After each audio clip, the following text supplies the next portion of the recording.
ఆ ఉమర్ అలీ షా గారు తిరుపతి వెంకట కవులకు సమానంగా వారు రాసినన్ని కావ్యాలు గ్రంథాలు వీరు కూడా రాశారు. నాకు తెలిసినంత వరకు 100కి పైగానే ఉమర్ అలీ షా మహాకవి గారు రాసిన గ్రంథాలు ఉన్నాయి అని పరిశోధకులు చెప్పగా నేను విన్నాను.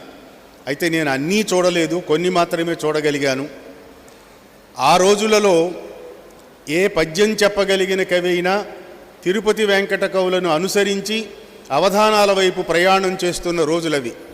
అష్టావధానాలు శతావధానాలు వైపుకు ప్రయాణం చేస్తున్న రోజులు.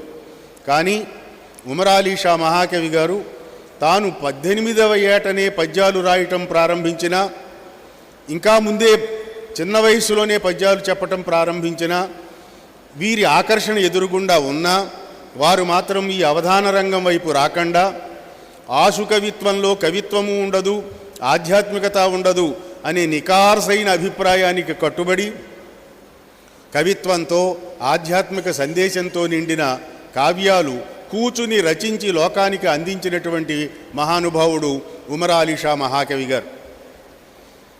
బహుశా వారి రచనలు మీలో ఇప్పుడు ప్రార్థనలు చేస్తున్న పద్యాలలో కూడా కొన్ని తప్పనిసరిగా ఉండే ఉంటాయి.